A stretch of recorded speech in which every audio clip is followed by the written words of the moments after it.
Vamos a darle ahora la palabra hasta por 5 minutos en contra de los dictámenes al senador Ricardo Anaya Cortés del Grupo Parlamentario del Partido Acción Nacional. Gracias, presidente. Se respira ya un espíritu guadalupano, navideño, en esta intervención fraterno.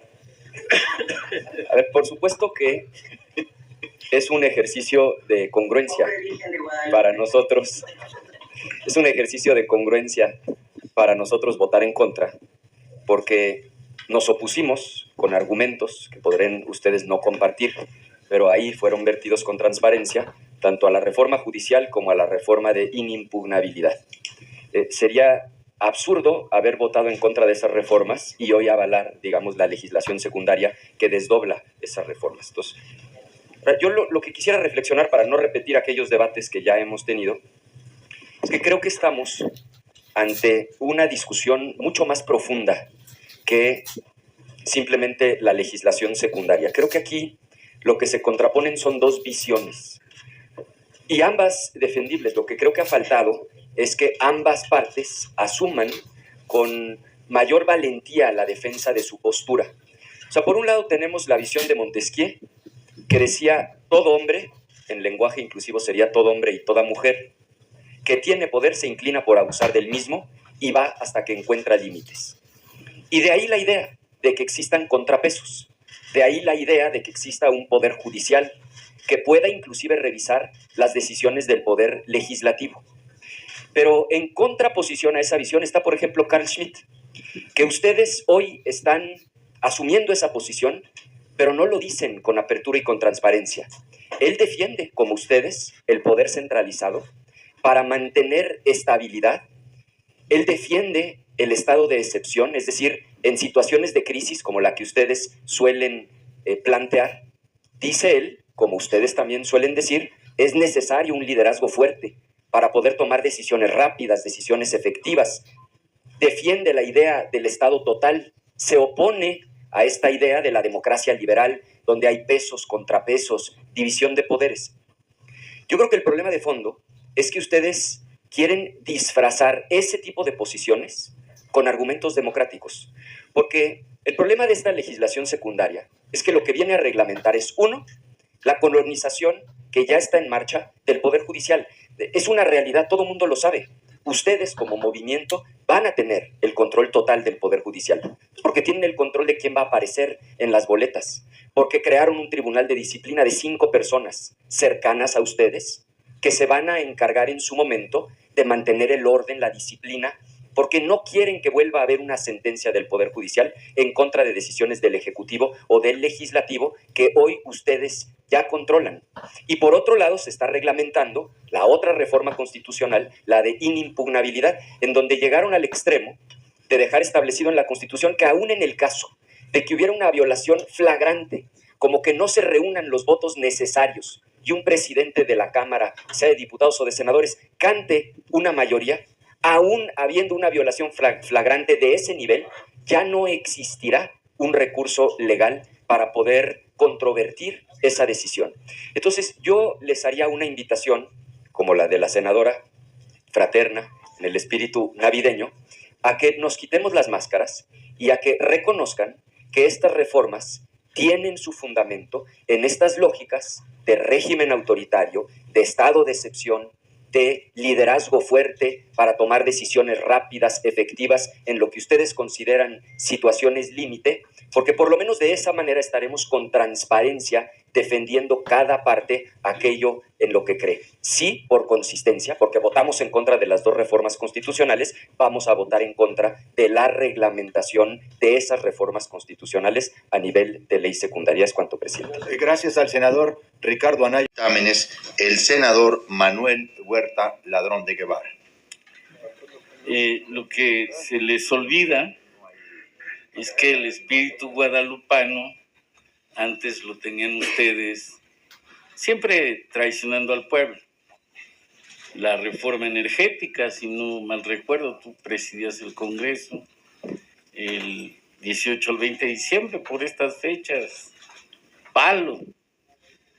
El IVA, la señal que hicieron juntos PRI-PAN fue en marzo, pero los presupuestos llegaban por estas fechas. los gasolinazos, siempre se amparaban en la Virgen de Guadalupe para perjudicar al pueblo. Hoy es distinto.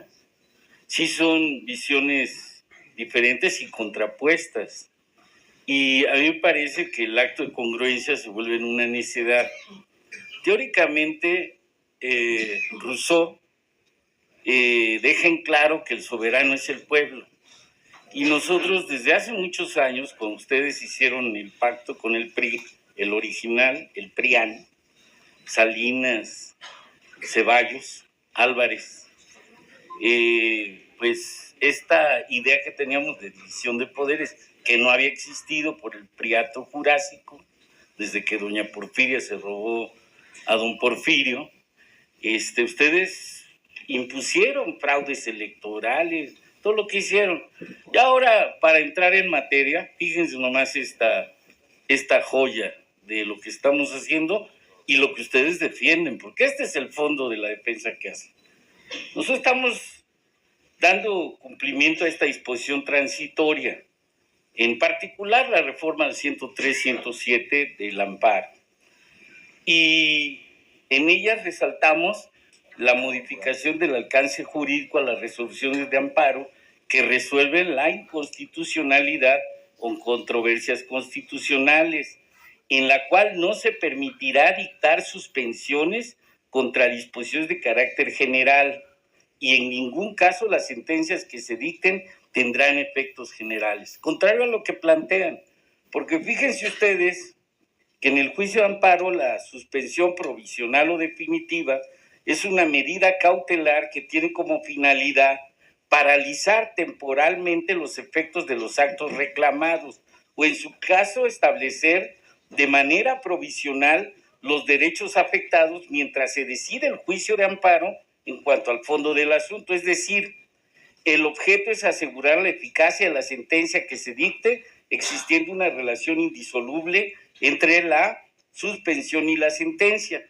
Sin embargo, y aquí está como dicen los abogados, el quid del asunto, en diversos juicios amparo, jueces de distrito de la Suprema Corte de Justicia, de todo este aparato judicial que estamos desbaratando por voluntad popular, han determinado suspensión con efectos generales, con excepción a los efectos relativos, como sucedió en los amparos presentados durante el 2021 en contra de diversas modificaciones a la ley de la industria eléctrica, pues los jueces primero y segundo distrito en materia administrativa especializados en competencia económica y radiodifusión, los que tanto ustedes defienden que se deben de quedar porque es la garantía al Tratado de Libre Comercio, a que no exista crisis en el país, estos jueces que ustedes defienden, estos jueces consideraron que por la relevancia del asunto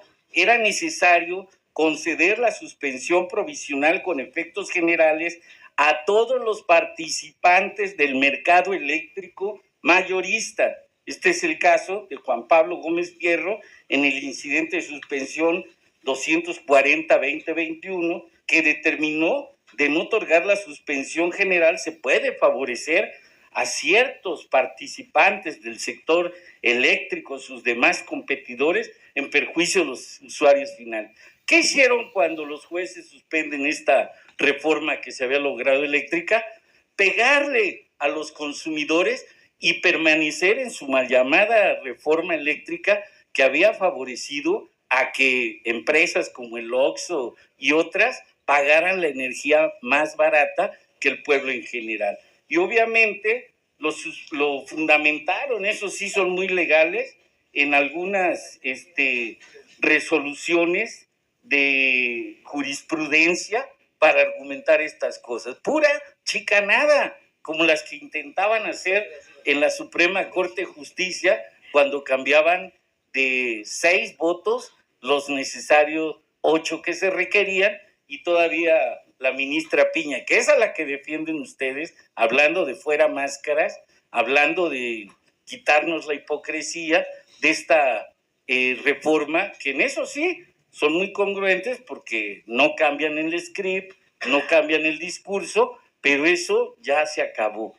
por voluntad soberana de nuestro pueblo, y es lo que vamos a hacer el día de hoy, porque los senadores y senadoras de la Cuarta Transformación continuaremos en el proceso de reforma estructural del Poder Judicial de la Federación. Quiero concluir nada más diciendo que esta reforma tiene por objeto sentar bases legales para una administración de justicia constitucional pronta, expedita, oportuna y que tenga como valor la observación del carácter supremo de la Constitución Nacional y los derechos de las personas, así como el interés social. Gracias. Muchas gracias al senador Manuel Huerta Ladrón de Guevara. Tiene ahora el